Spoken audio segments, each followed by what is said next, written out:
We decided on round homes, geodesic domes, again from a little bit of research. A guy called Bucky Fuller from the United States invented them. He came up with this idea to integrate pentagons and hexagons into what's now known as the strongest structure to humanity. They look beautiful, they're ultra simple, and we realised, hey, we can actually build these, we can put these together. We don't need to go to a professional builder to set these up.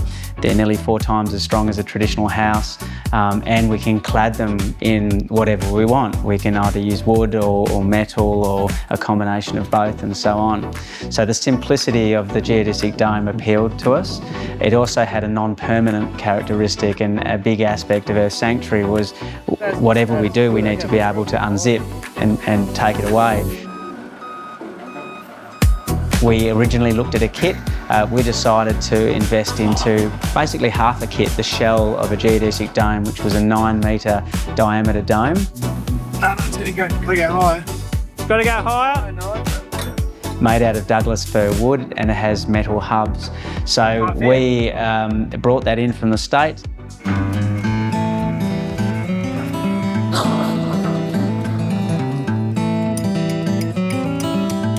It was a real learning curve. It took probably a good part, well over a year.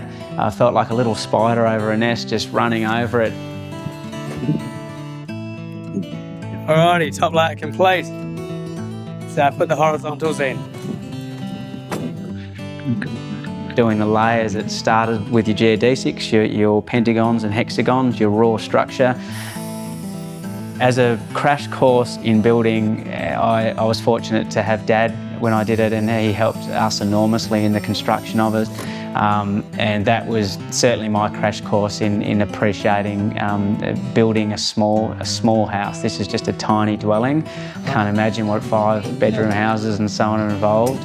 Right, yeah, these are the timberline ledger hangers designed for the mezzanine or the second floor.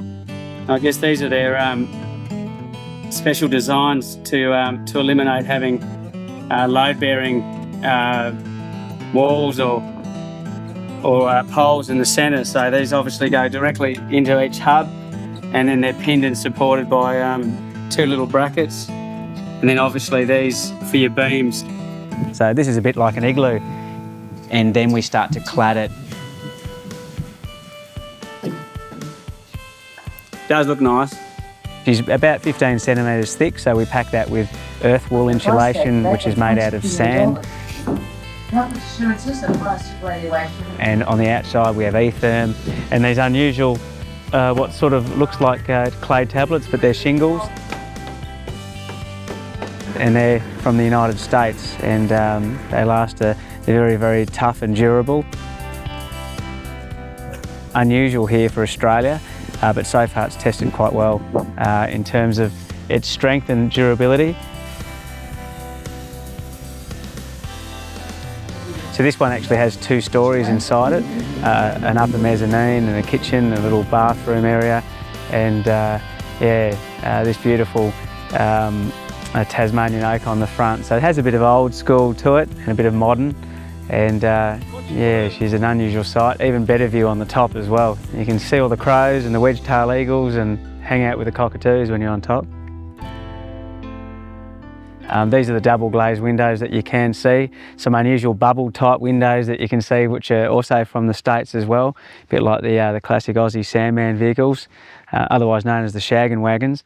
But this is the predominant side really. It's where you still gain a little bit of heat from the winter, and you can try and avoid as much as you can from the high noon heat of summer here, and that's the big test of dealing with our -5s at night to +45 in summer. And then you look inside and go, oh geez, we've got to fit it out. Where do you put all your stuff in a dome? And it's curved walls, so you have to rethink about your storage, your pantries and so on. So we decided to put it all down the very middle and create a large storage area which separated the bathroom and the kitchen and the living area. There's really only one room in it that's closed, which is the bathroom, and the rest is open space living. And our 12-volt system, which is all your extraction fans, your fridges, and so on. So we sort of were inspired a little bit by 12-volt caravans and boats. We always loved that versatility of that system.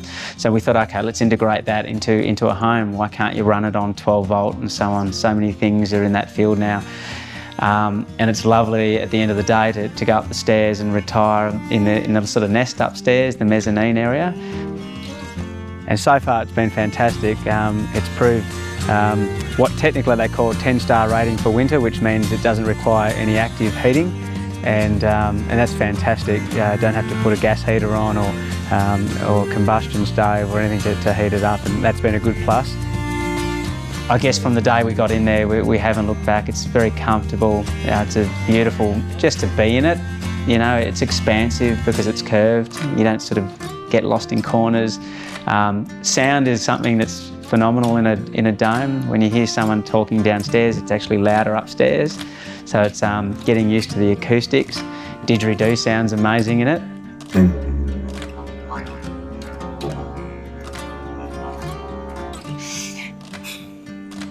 And guitar as well.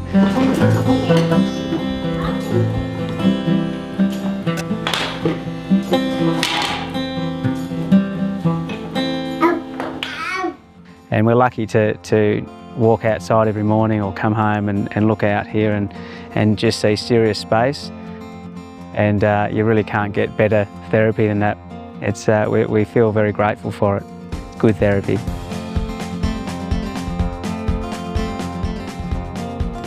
We painted the geodesics white simply because of the heat gain in summer. It's fortunately the single most inexpensive way you can reduce heat gain onto a dwelling, just by painting it white.